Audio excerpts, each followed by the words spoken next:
ॐ दंष्ट्राकरालवदने शिरोमाला हि भूषणे चामुण्डे मुण्डमथने नारायणी नमोऽस्तुते। लक्ष्मी लज्जे महाविद्ये लज्जे पुष्टि स्वदे ध्रुवे महारात्री महामाये नारायणी नमोऽस्तुते। गहन आनंद चिंतन ग्रंथातील हिंदी भाषेतील पत्रांच्या अनुवादाचा पाठ करीत आहे।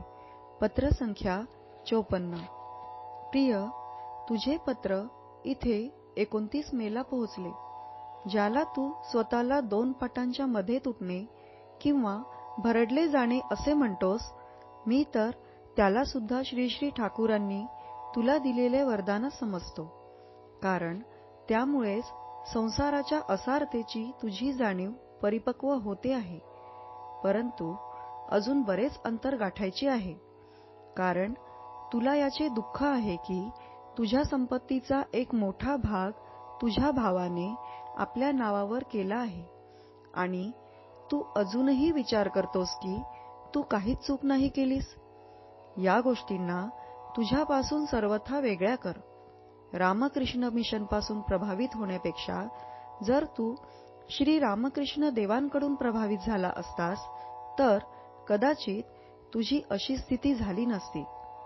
हे बघ, तू आणि तुझ्या पत्नीने प्रभूचे नाव जपण्याचा अधिकार प्राप्त केला आहे। असे वाटते की तुझ्यावर रामकृष्ण मिशनचा प्रभाव आहे। आता प्रत्येक काम करताना मनातल्या मनात जितका शक्य होईल दिवस रात्र प्रभूचे नाव तुम्ही दोघे घेत राहा।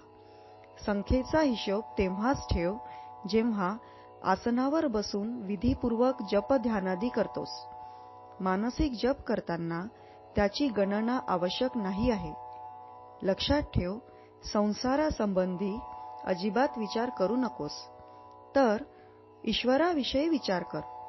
रामकृष्ण मठातून प्रकाशित झालेल्या पुस्तकांचे अध्ययन कर। मी तुम्हा दोघांच्या आध्यात्मिक उन्नतीसाठी प्रभूची निरंतर मनधरणी करीत असतो। तुझा एकांत शुभार्थी स्वामी गहनानंद। श्री शारदा देवी म्हणतात, बेटा, जर शांती हवी असेल तर कुणाचेही दोष बघू नकोस, दोष स्वतःचे बघ। जगाला आपलेसे करणे शिका। बेटा, कुणी परके नाही आहे, सर्व जगच तुझे आपले आहे। ओम शांती शांती शांती। हरि ओम तत्सत। श्री रामकृष्णार्पणमस्तु।